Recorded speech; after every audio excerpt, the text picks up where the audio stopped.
Richard Charnon is on the line with us. He's an election research quantitative analyst and model developer. He's got a master's degree in applied mathematics and the author of A Matrix of Deceit, Forcing Pre-Election and Exit Polls to Match Fraudulent Vote Counts. His website is richardcharnon.com, RICHARDCHARNIN.com. And you can tweet him at Richard Charnon, CHARNIN. Richard, welcome. How you doing, Tom? I'm well, and I hope the same is true for you. So, things are going good. Good. You have done an analysis. In Kentucky, we saw this bizarre situation where all the polls, literally all the polls, correct me if I'm wrong here on any of this, please, leading up to the election indicated that that Matt Bevin was going to lose, the Tea Party Republican, and he was going to lose to the popular Jack Conway, the popular Democratic Attorney General. The day of the election, he won, and he won by basically the margin that everybody said he was going to lose by, maybe even a little more. What the hell happened? Well, I will tell you the truth. I wasn't even following that election until I heard about the discrepancies to the pre-election polls while I was online on Election Day. Mm-hmm. So I, not knowing anything about it from a political standpoint, I decided to go ahead and do an analysis of cumulative vote shares, which is what I've been doing over the last 4 or 5 months for a number of other governor elections. And it turns out that it's sort of a smoking gun. I had been posting exit poll election analysis since 2002. Which is around the time that the election... In this case, I figured I'll use download the actual precinct data and see what I can come up with as far as the cumulative vote share method was concerned. Mm-hmm. And sure enough, it turns out that the pre-election polls, there was about a 13% discrepancy because, as you said, Conway was leading by about 4 or 5%. He lost by 9%. So I downloaded precinct votes for 15 largest Kentucky counties, which comprised more than half of the total vote. And the results showed the election was definitely fraudulent. How so? Since then, I downloaded precinct data for 80 of the 120 counties. And you still think it's fraudulent? Oh, absolutely. So how is this? Question about how is this election flipped? The anomaly, which appeared in 5 other governor elections, 2014, is showing up again, where basically you have a counterintuitive change in vote shares in the larger Democratic counties, in particular in Kentucky, Jefferson, which is where as you accumulate the precinct votes, they move in the direction of the Republican, which is totally counterintuitive. Jefferson is the largest county and heavily Democratic. I came across similar anomalies in Illinois, Cook County, Florida, Volusia, and in Wisconsin, Milwaukee County. So you think the governor's race in Illinois might have been stolen too, might have been flipped? Republican. Can you hear me, Richard? Republican on the cumulative vote share. I don't think he can hear me. Can you turn my mic up, please? No, can you just crank my mic up? Just humor me. Richard, can you hear me now? Yeah, I hear you. Okay.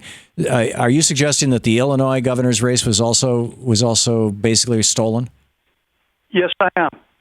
Wow. And the same goes for Florida and Wisconsin. Also, 2 other governor elections are highly suspect, which I also worked on, Massachusetts and Maryland. Right. So how does this work? And he's on a hardwired line, by the way, Shano. How does this work? How does this happen? Okay. The process is as follows. First thing you do is you download the precinct data for as many counties as you can get. And I did it for, as I said, all these Richard, I'm not asking how you figured it out. I'm asking how did somebody pull it off? Oh, Well, that's the big question. And to be honest with you, the only way that I could anticipate is that it happened is that votes were flipped on election day, or there was a Democratic votes were not counted. Okay, so it's actually obviously it comes down to the voting machines and the fact that the votes are not counted by hand. So you're suggesting that we have no idea really what the true vote is. Yeah. So am I still up? Yeah. Thank you. So you're suggesting that basically the Republicans have seized control of our voting system and they're using it fraudulently. Is the strategy to pack more Republican votes into larger counties where it won't be as conspicuous? And if so, what happens to the down ballot races? Because that's been historically the way that you know that voter fraud is happening.